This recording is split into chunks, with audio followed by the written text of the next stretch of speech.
Entrega ao Senhor tua ansiedade e Ele te dará apoio. Salmo 55, 23.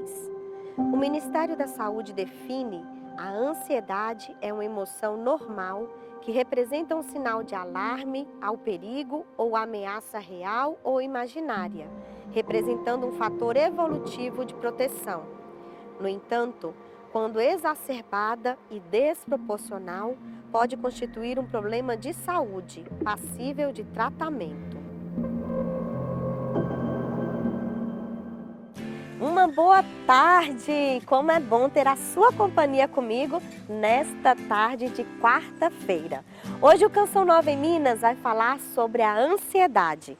Você sabe me dizer qual é o seu nível de ansiedade?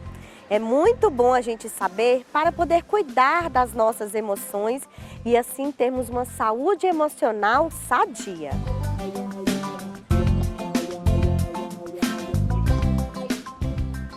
E é por isso que hoje eu estou com o neuropsicólogo Leandro Bernardes. Boa tarde, Leandro! Seja bem-vindo! Boa tarde a você. Leandro, e já começando, né? O Ministério da Saúde, ele fala que a ansiedade é algo normal, que muitas vezes ela é até uma reação a uma ameaça, a um perigo, ou a alguma reação a algo imaginário. É isso mesmo? Sim, é por isso que eu disse que a ansiedade ela tem uma característica individualizada e ao mesmo tempo coletiva. Quando na saúde se pensa em ansiedade, o primeiro aspecto é a gente entender que é uma função. A ansiedade é uma função. Ou seja, assim como cada órgão nosso tem uma função, na dimensão psíquica nossa nós temos reações que são funcionais ligadas a estímulos que nós recebemos, seja do ambiente, seja da nossa história, seja dos nossos pensamentos, das nossas emoções. E é aí que nós podemos pensar que a ansiedade ela tem uma função muito específica. Sem ela não há vida. Sem ela a gente não tem projeto, sem ela a gente não levanta, sem ela a gente não faz nada. Então a ansiedade ela está sempre vinculada a algo que eu preciso me projetar para. Só que a gente se projeta para coisas que são reais e para coisas que são imaginárias. O problema então está em como gerenciar essa função dentro de nós. Olha só, então isso significa que todo mundo tem ansiedade. Sim, enquanto a gente estiver vivo, nós estaremos ansiosos. É verdade. Mas quando a ansiedade ela pode se tornar prejudicial, Leandro? A questão é o seguinte, se nós pensamos que a ansiedade ela é uma função, ela se torna um problema quando ela se torna disfuncional. Então, o que é uma disfunção da ansiedade? Está naquele movimento psíquico que ele é projetado para algo, sobretudo no futuro, de uma forma bem pedagógica. A ansiedade disfuncional é uma dor em relação ao futuro. E como qualquer dor, assim como a dor física ela pode prejudicar a gente, uma dor no braço impede a gente de fazer um movimento de lavar uma louça, por exemplo, uma dor psíquica ela vai gerar em nós uma espécie de retardo, por exemplo, nas coisas. Eu vou conseguir fazer com menor eficiência alguma coisa, ou eu não vou conseguir fazer o que eu preciso fazer no meu dia a dia, no cumprimento dos meus deveres. Então, quando a ansiedade ela começa a nos fazer ficar disfuncionais, significa que aqui a gente precisa de, às vezes, uma ajuda técnica para voltarmos a sermos funcionais. Ou seja, para termos uma vida fluida nas coisas que nós precisamos fazer, do acordar até o dormir. Sim. Olha, então já é um sinal de atenção, viu? Leandro, e assim, um resumo, né? Porque esse tema ele é bem denso. Mas quais são os graus de ansiedade? Existe graus? Como é? Sim, nós podemos medir em graus. É interessante a gente tocar nessa dimensão, porque assim como um problema físico, ele tem graus, ou seja, um determinado problema na perna pode levar a pessoa a andar um pouco mais lenta, mas pode levar a pessoa a não andar. Na dimensão psíquica é a mesma coisa. Então nós podemos dizer o seguinte, quando eu tenho uma ansiedade que ela começa a ser disfuncional, significa que eu estou tendo alguns sintomas que vão me prejudicando no dia a dia, mas que surgem, por exemplo, numa escala de 1 a 7 dias, que surgem aí um dia sim, a cada 7 dias, de repente mais 3, depois de 3 dias mais uma vez, ou seja, 1, 2 vezes numa escala de 15 dias, por exemplo. Aqui nós chamamos de episódios de ansiedade. Se a gente, por exemplo, começa a pensar nos últimos 15 dias, que geralmente é uma medição mais clássica, e a gente começa a perceber que eu tenho sintomas disfuncionais da ansiedade, que aí sobem para mais dias, a gente está falando de repente, uma crise de ansiedade. Se tiver mais frequentemente, quase todos os dias, é onde eu estou falando de uma ansiedade moderada para severa, podendo caminhar para um transtorno de ansiedade. Sim. Aí nesse transtorno é onde a pessoa de repente vai precisar de um psiquiatra ou fazer uma psicoterapia mais especializada, com maior frequência de atendimentos, por exemplo, para ela voltar a ser funcional. Então o básico é isso, é episódio, crise e transtorno. Existem outras ramificações, mas nesse nível aqui já está bom. Sim, então, na verdade é um tripé aí, né? Episódio, crise e o transtorno. E o transtorno que é mais alto. E essa importância da ajuda especializada.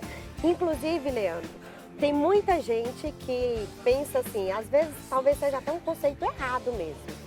A ansiedade é falta de fé, é falta de rezar, porque eu já escutei muita gente falar assim, tá ansioso porque não reza, tá ansioso porque não busca Deus. É um conceito errado hoje, né? É muito errado, porque a ansiedade, ela tem diversas dimensões. Então a gente pode falar que ela tem uma dimensão biológica, ela tem uma dimensão psíquica, ela vai ter uma dimensão social e ela vai ter uma dimensão ambiental. Ou seja, até mesmo a presença ou não do sol pode levar a pessoa a ter maiores ou menores sintomas de ansiedade. Quando a gente fala, por exemplo, na dimensão biológica, a gente fala, por exemplo, de alterações no circuito serotonérgico, ou seja, a serotonina, a dopamina, a noradrenalina no nosso organismo pode estar, por exemplo, um pouco desregulada, e é assim que a gente pode falar que aquela pessoa ela pode ter um determinado sintoma. Por exemplo, em casos mais elevados, de crise em diante, ou seja, do 2º grau ao 3º grau, a pessoa, por exemplo, ela pode ter sudorese excessiva mesmo quando está fazendo um frio, ela pode ter tremores, às vezes um tremor na boca, às vezes em alguma parte do corpo, às vezes ela vai ter uma vertigem, às vezes ela vai ter, por exemplo, um nó na garganta que vai impedir ela de ter uma alimentação boa, às vezes ela vai ter insônia excessiva.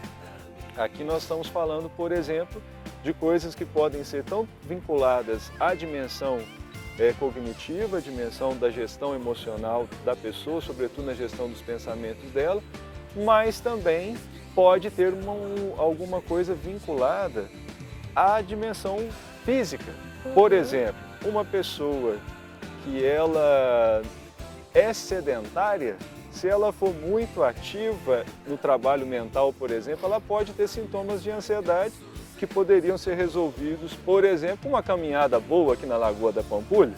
Ô Leandro, e assim, nós estamos vivendo este tempo de pós-pandemia, né? Onde houve um aumento muito crescente dos transtornos de ansiedade. Ainda dentro dessas dicas, né?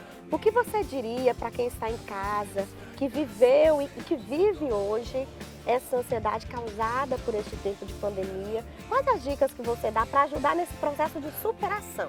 A primeira coisa é a gente entender que transtornos mentais estão vinculados à desordem.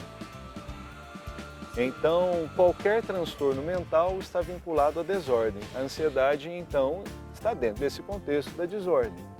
Logo, quanto maior for a ordem na vida da pessoa, menor transtorno ela terá. Vamos pensar na ansiedade, por exemplo. A pandemia ela trouxe uma desordem. Ela trouxe uma desordem social. Ela trouxe uma configuração, inclusive, diferente para as famílias. Muita gente passou a ter trabalho em casa, no home office, a rotina com os filhos, a rotina com o marido, a rotina dentro de casa muda, a rotina para a vida de quem é solteiro, quem mora sozinho. Ou seja, teve muitas mudanças na ordem da rotina. E aí, veja, isso gera ansiedade. Tem ainda pessoas que estão se ordenando, porque houve perdas financeiras, perdas de tantas outras coisas. Aí aqui vem aquela pergunta, o que eu vou fazer diante daquilo que é a desordem? Porque quem está ansioso, uma das primeiras coisas que essa pessoa vai sentir é uma sensação de estar desordenada, de estar desorganizada no modo de se gerenciar no dia a dia. Logo, uma das primeiras coisas é a gente pensar que a gente precisa de uma rotina ordenada. A primeira coisa é a gente entender que o sono ele é um fator muito importante para a organização mental. A saúde mental, 60% a 70% está vinculada à qualidade do sono. Então, o seu sono, por exemplo, estiver desordenado, você está muito ansioso, a primeira coisa que você precisa é começar a construir uma rotina a partir de um horário fixo para dormir. Guarde essa dica. Olha, uma dica boa, viu? Inclusive tirar do horário de dormir, né, Leandro? Essa pecinha aqui que muita gente fica lá na cama com ela, até altas horas da noite, então é uma dica dada. É né? muito importante o que você falou, viu? Porque de verdade, excesso de tela antes de dormir, seja no celular, seja no computador, seja diante de uma televisão, é como se a gente estivesse diante do sol, só que é uma iluminação artificial. Então o organismo, ao invés dele preparar a gente para dormir, ele vai nos preparar para trabalhar, ele vai alterar o cortisol na nossa corrente sanguínea e aí a gente vai ter aquela mescla ali, eu estou cansado, mas o organismo está recebendo informação, continue trabalhando, é por isso que o sono vai ficar ruim, é por isso que no outro dia a pessoa vai ficar irritadiça, ela vai meio que se empurrar na sua rotina, ela não vai ter tanta disposição. Então essa questão do celular é verdadeiramente muito importante. Olha, gente, que bênção, né? Ah, Leandro, eu queria ficar aqui muito mais tempo conversando com você sobre esse tema, mas é claro que nós vamos aprofundar mais, porque o Leandro, gente, além de ser neuropsicólogo por formação, ele é um homem de Deus. Leandro, muito obrigada por estar conosco aqui no Canção Nova em Minas e você continuar acompanhando aí o nosso programa.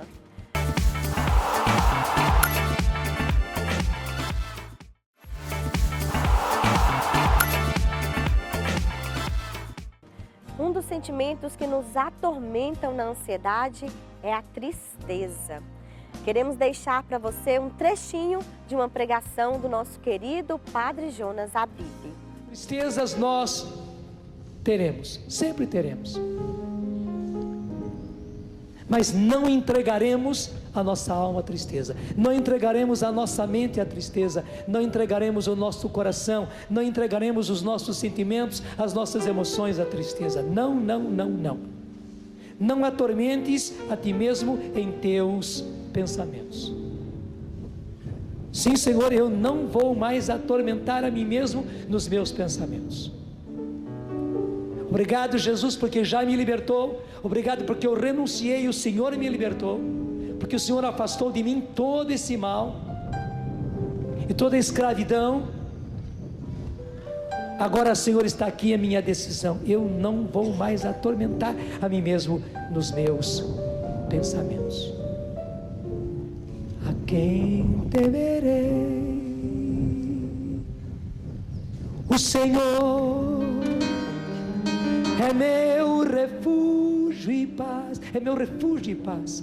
A quem então poderia eu temer? Veja, uma das coisas que nos atormentam muito é nós ficarmos cultivando temores, medos, cultivar medos. Medo do dia de amanhã, medo do futuro, o que vai acontecer comigo, o que vai acontecer com a minha saúde, o que vai acontecer com meu filho, o que vai acontecer no meu casamento, o que vai acontecer na minha família, o que vai acontecer com meu pai, com a minha mãe, o que vai acontecer no meu emprego, no meu serviço, não vou ter dinheiro, não vou ter possibilidade. Gente, é um tormento. E Jesus vem hoje dizer: Não atormentes a ti mesmo em teus pensamentos. A ansiedade, ela é um excesso do futuro. Como nos ensinou o Padre Jonas Abib nessa pregação, a cada dia basta o seu cuidado. Se abandone nas mãos de Deus. Aquilo que você não tem controle, Deus tem. Confie nele.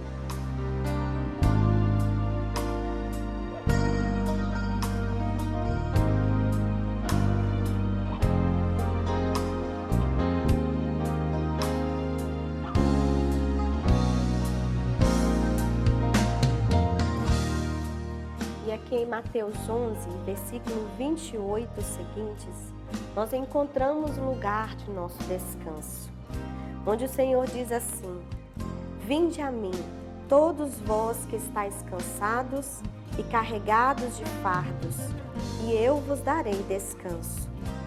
Tomai sobre vós o meu jugo e sede discípulos meus, porque sou manso e humilde de coração, e encontrareis descanso para vós, pois o meu jugo é suave e o meu fardo é leve. E aqui diante de ti, Jesus, eu quero te entregar todas as pessoas que vivem assoladas por tamanha ansiedade, pelos transtornos que a ansiedade nos traz.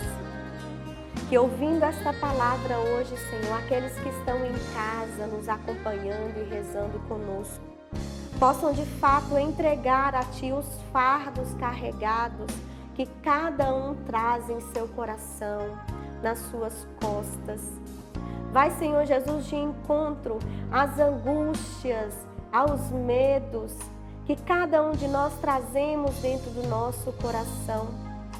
E nós colocamos, Jesus, colocamos diante da Tua vontade, para que possamos nos abandonar cada dia mais, abandonar a Ti o nosso futuro, o nosso presente, abandonar a Ti, Senhor, tudo aquilo que nós olhamos e achamos ser impossível de se viver.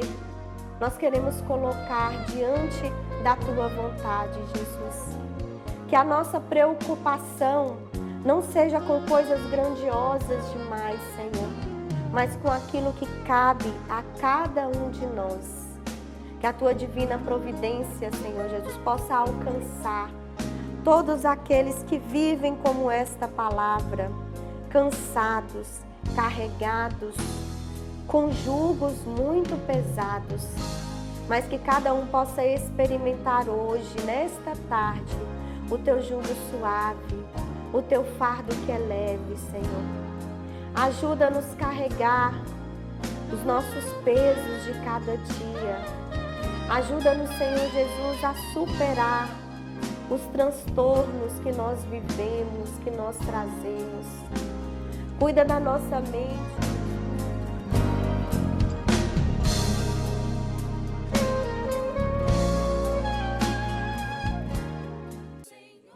Eu quero dizer uma coisa para você.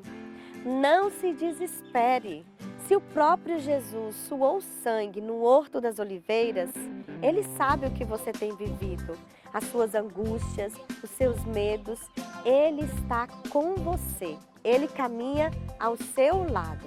Olha só a mensagem que a nossa cofundadora Luzia Santiago tem para nós. Como você acordou hoje? Triste? Nós ouvimos e tem dias que falamos, hoje eu estou triste. Eu sei, acordei mal, uma tristeza sobre o meu coração, o dia está sem graça, ruim. Até tem pessoas que dizem, nossa, que mau agouro. Não, é real. A tristeza, ela bate na nossa porta quando nós menos esperamos. Mas a palavra de Deus nos garante que quem semeia entre lágrimas recolherá com alegria. Vamos assumir a palavra de Deus, a Sagrada Escritura? É ali, na Sagrada Escritura, a fonte da nossa alegria. Por sinal, o Espírito Santo diz que a tristeza não faz bem para ninguém. e que inclusive a tristeza leva muitos à morte. Mas nós queremos fazer a virada, isto é, sermos pessoas de fé, de esperança e de caridade, de amor. O amor ilumina a nossa vida. Eu estava chegando nesta gravação quando eu percebi a equipe que iam gravar, as pessoas, os irmãos, os filhos da comunidade, e o sorriso da Gabi me iluminou. Eu me senti amada. É isso. Vamos acreditar que aquilo que você está semeando hoje, na tristeza, na dor, sei lá, no desânimo, gente, é normal do ser humano ter esses sentimentos. Você está semeando, semeia a bondade, semeia o amor, semeia a oração, semeia a tolerância, semeia a paciência, semeia a fé, semeie a esperança. Porque, como o Salmo diz, o 125, você pode ir lá hoje, se quiser, na Bíblia, Salmo 125. Quem semeia entre lágrimas, recolherá com alegria. Ele pode ir jogando as sementes, mas ele sempre recolherá com alegria, porque Deus é a nossa alegria. Deus é a nossa alegria.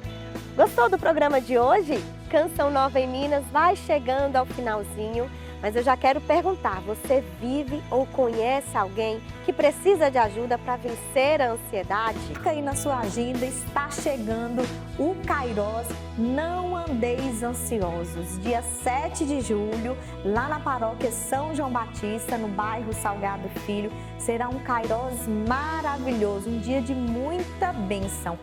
Ligue para nós pelo telefone 31 3306 6690 ou através do nosso Instagram, @CançãoNovaBH.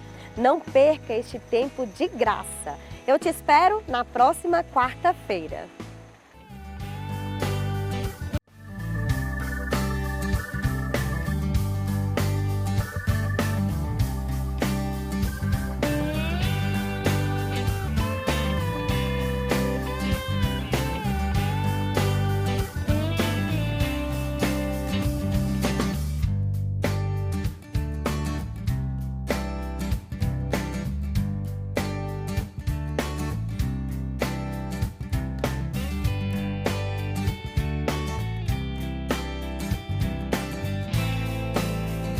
Olá, eu sou Leandro Bernardes, neuropsicólogo, e tenho um convite para você.